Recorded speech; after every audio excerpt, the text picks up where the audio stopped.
দর্শক, সরকার এবং নির্বাচন কমিশনের ঘোষণা অনুযায়ী আগামী ফেব্রুয়ারিতে হওয়ার কথা জাতীয় নির্বাচন।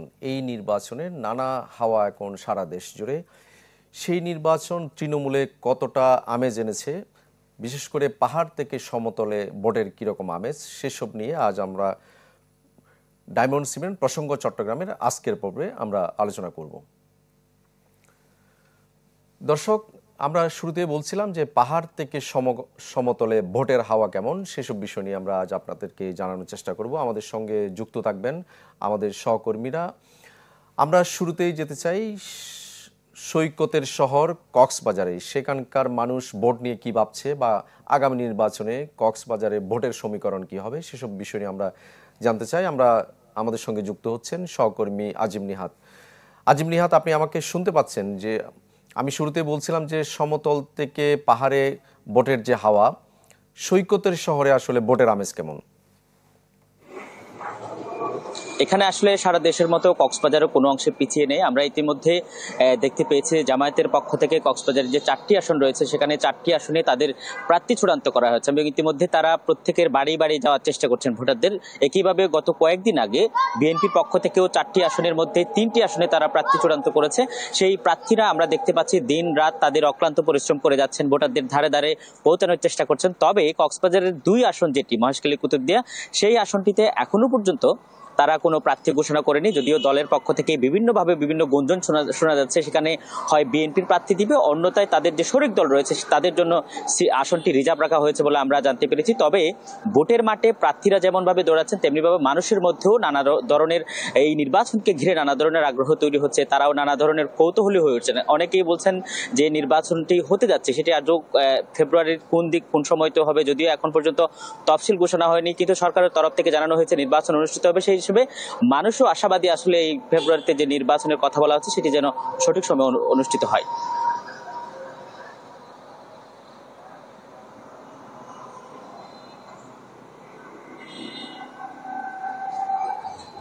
আমরা আসলে আমাদের সাথে কয়েকজন অতিথি রয়েছেন, আমরা একটু পরিচয় করে দিচ্ছি। আমাদের সাথে আছেন সিভিল সোসাইটির একজন নেতা রয়েছেন সিজান হাসান অ্যাডভোকেট, তিনি একই সাথে সুপ্রিম কোর্টের আইনজীবী হিসেবে আছেন, এবং আছেন আমার সাথে জনাব শামসুল আলম শ্রাবণ, তিনিও আছেন, তিনি সামাজিক এবং পরিবেশ আন্দোলন নেতা। আমি শুরুতে একটু সিজান হাসানের কাছে যেতে চাই যে এবারের যে নির্বাচনের কথা বলা হচ্ছে, সে এক্ষেত্রে আপনারা আসলে কি ধরনের প্রার্থী চান এবং কি ধরনের নির্বাচন চান?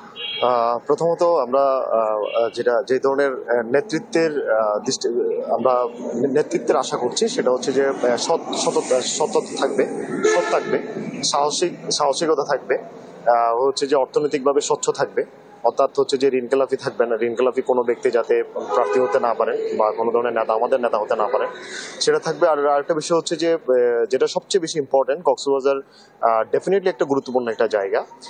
সেই হিসাবে এখানে যে উন্নয়নের যে কর্মযজ্ঞ চলছে বর্তমানে, এবং হচ্ছে যে আমাদের যে ইন্টারন্যাশনাল ইকোনমিক্যাল একটা করিডোরের হাব হচ্ছে, অবশ্যই আমরা একটা এমন নেতা চাই যিনি হচ্ছে বুদ্ধিভিত্তিকভাবে এবং হচ্ছে যে তার নেতৃত্বের গুণাবলী দিয়ে এই কক্সবাজারকে সুন্দরভাবে এবং একটা পরিকল্পিত এবং একটা পর্যটন নগরী হিসেবে তুলে ধরবে এবং পার্লামেন্টে সুন্দর করে কথা বলবে মানুষের পক্ষে।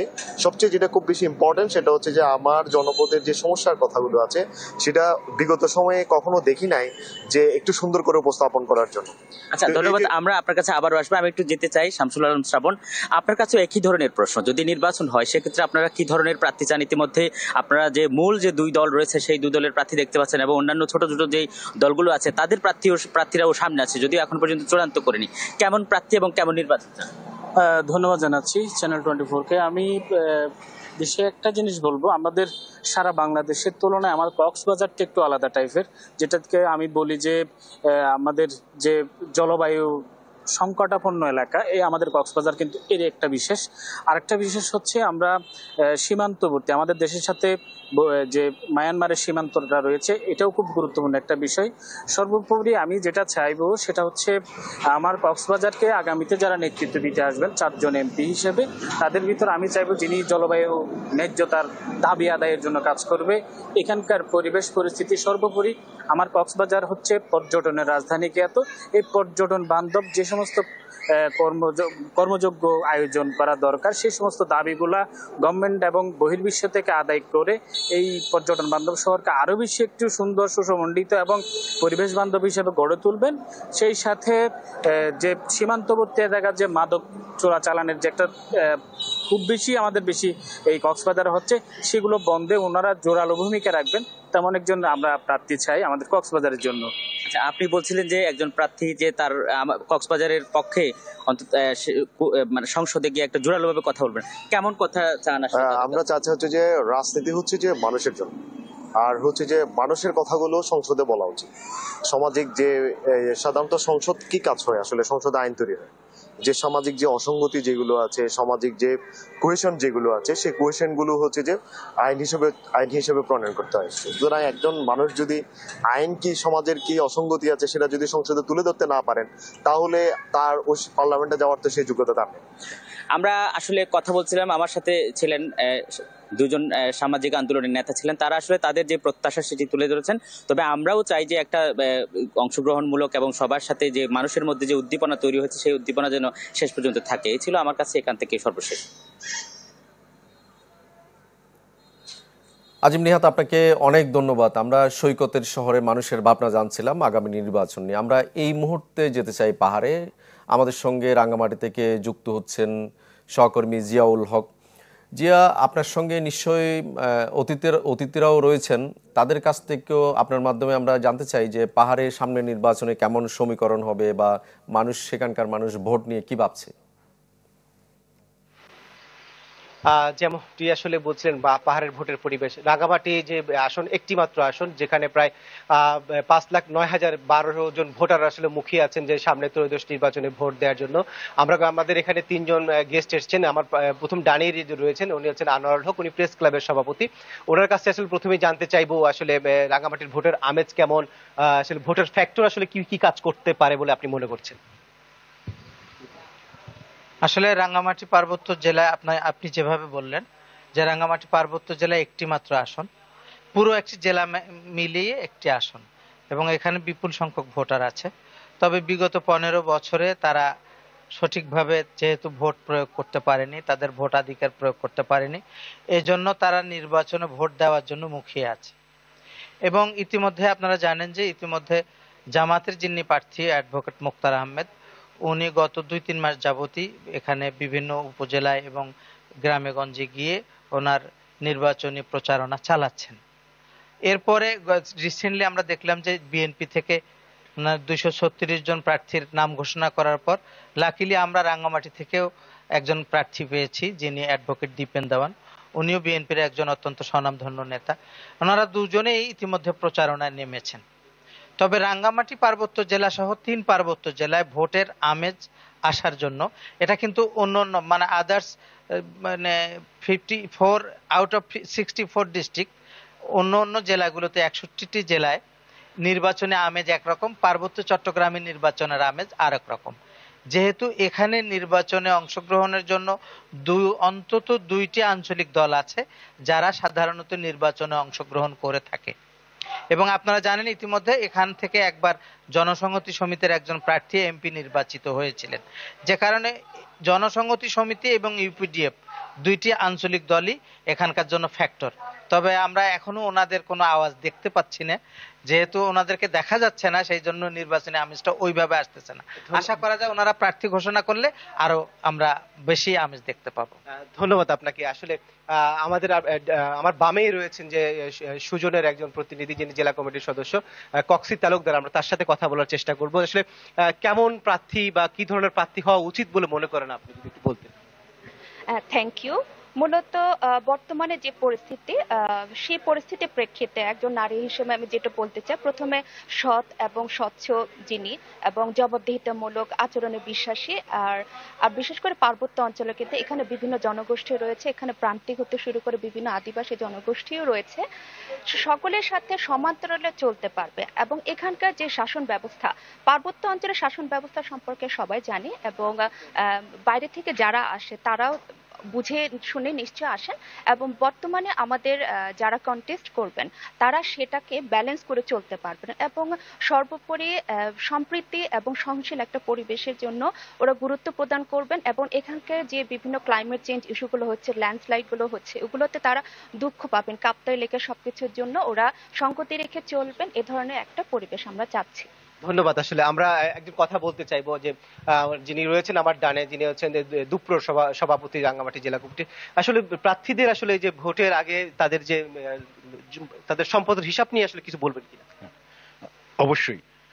পার্বত্য চট্টগ্রাম সহ দেশের অন্যান্য অঞ্চলে আমরা দেখতে পেলাম যে আমাদের দেশের মৌলিক সমস্যাটা হচ্ছে আসলে দুর্নীতির সমস্যা। তো দুর্নীতি যারা আইন প্রণয়ন করবে এবং সিদ্ধান্ত প্রণয়ন করবে, সিদ্ধান্ত গ্রহণ করবে, বাস্তবায়ন করবে, তারা যদি স্বচ্ছতা এবং জবাবদিহিতার সাথে নিজেদের সম্পদের হলফনামা দাখিল করেন এবং তাহলে অন্যরাও সেই অনুযায়ী নিজেদেরকে সংশোধন করার সুযোগ পায় এবং আমরা জনগণ তখন বুঝতে পারি যে ওনার কি অবস্থা ছিল এবং কালো টাকার মালিক হলেন কিনা। এই স্বচ্ছতাটা তৈরি করাটা খুবই জরুরি নির্বাচনে। আর রাঙ্গামাটির ক্ষেত্রে আরেকটা বড় যে বিষয় দরকার সেটা হচ্ছে এটা যেন বন্টনটা যেন একটু সমভাবে হয় এবং রাঙ্গামাটিটা বৈচিত্র্যের এই শহরটা যেন আমরা সাম্প্রদায়িক সম্প্রীতি মিলে যেন অটুট থাকে নির্বাচনে। আমাদের এটাই প্রার্থী এবং আমাদের প্রার্থীর কাছে এটাই প্রত্যাশা। যেমনটি আসলে শুনছিলেন যে এখানকার সবাই আসলে সবকিছু মিলে একজন যোগ্য প্রার্থীকে আসলে ভোট দিবেন ভোটাররা, এমনটাই প্রত্যাশা করছেন এখানকার সুশীল সমাজ। এই ছিল রাঙ্গামাটি থেকে আমার কাছে সবশেষ তথ্য। জিয়াউল হক, আপনাকে অনেক ধন্যবাদ। আমরা জানছিলাম পাহাড়ে আসলে মানুষ কি ভাবছে ভোট নিয়ে, আগামী যে নির্বাচন সেই নির্বাচনে কি ভাবছে সেটা জানছিলাম। দর্শক, আমরা ছোট্ট একটা বিরতি নিব, ফিরবো একটু পর, সঙ্গেই থাকুন।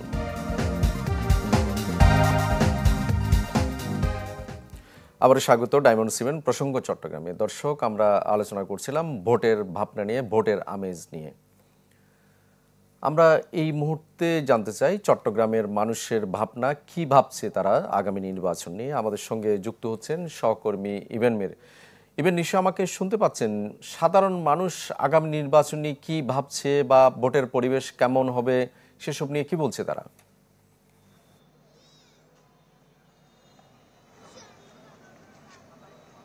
আগামী যে নির্বাচন, সেই নির্বাচনে মানুষের মধ্যে আমরা যে উৎসাহ উদ্দীপনা সেটি দেখছি।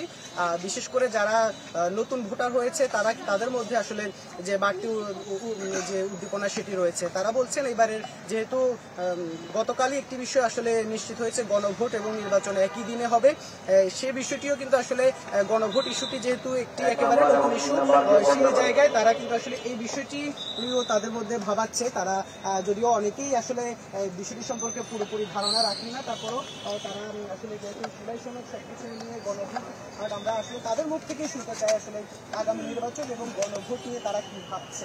আমরা যদি আপনার কাছে জানতে চাই যে আগামী যে জাতীয় সংসদ নির্বাচন হতে যাচ্ছে সেখানে গণভোট এবং নির্বাচন একই দিনে হতে যাচ্ছে, এটি আসলে কিভাবে দেখছেন? গণভোট সম্পর্কে আসলে কি বলবেন, আর নির্বাচন নিয়ে কেমন আপনাদের ধারণা? যেহেতু বাংলাদেশে এই প্রথম একটা গণভোটের আয়োজন করা হচ্ছে, সো এটা নিয়ে আমরা অনেক বেশি এক্সাইটেড।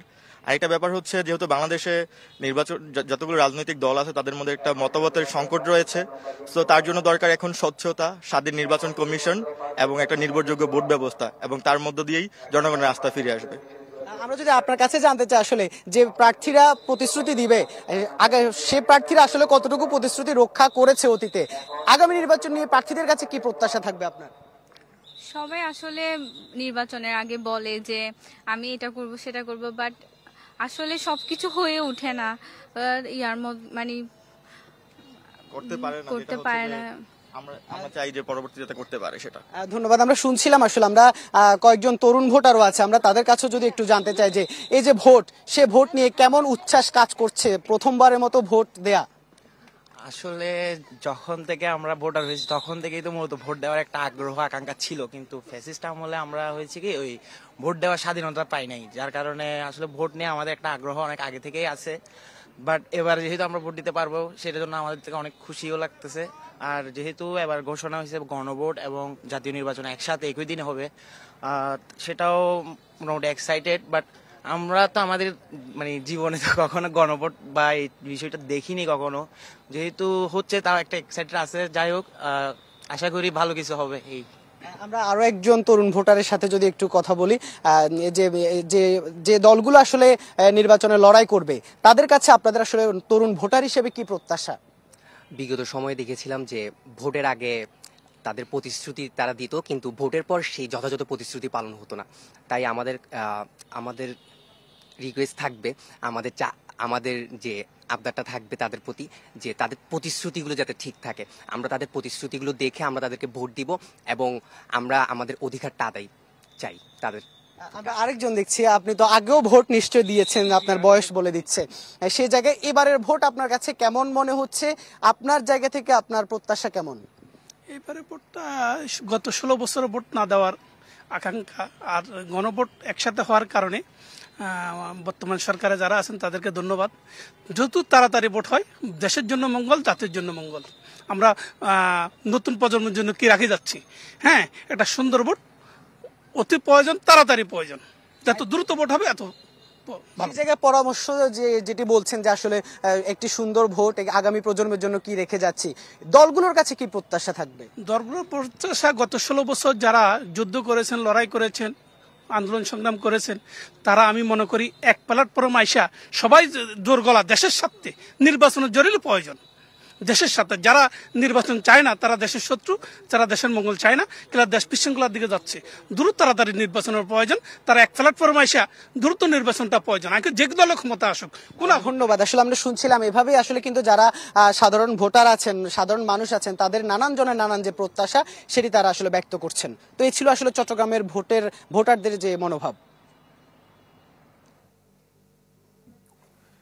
ইভেন আপনাকে অনেক ধন্যবাদ। আমরা জানছিলাম পাহাড় থেকে সমতলে, বিশেষ করে আমরা পাহাড়ের ভোটারদের ভাবনা জানলাম, আমরা কক্সবাজারে সাগর সৈকতের শহরের যে মানুষের তাদের ভাবনা জানলাম, একই সঙ্গে আমরা চট্টগ্রামের মানুষের ভাবনাও জানলাম। সবারই আমরা যতটুকু আমাদের কাছে তাদের বক্তব্যে যতটুকু মনে হলো, সবাই আসলে একটি ভালো, সুন্দর, গ্রহণযোগ্য এবং উৎসবমুখর ভোটের অপেক্ষায় রয়েছে। একই সঙ্গে তারা শান্তিপূর্ণ পরিবেশ চায়। আগামী যে নির্বাচন, সেই নির্বাচনের আগে যাতে একটি শান্তিপূর্ণ পরিবেশ তৈরি হয়, সেই আকাঙ্ক্ষার কথাও জানিয়েছেন। একই সঙ্গে তারা যাতে আগামী নির্বাচনে অংশগ্রহণ করে যারা সরকার গঠন করবে, তারা যাতে আশা আকাঙ্ক্ষার প্রতিফলন ঘটায়, সেই আকাঙ্ক্ষার কথাও তারা জানিয়েছেন। দর্শক, আজ আমাদের এটুকুই ছিল আয়োজন। আপনাদেরকেও ধন্যবাদ। ভালো থাকুন সবাই।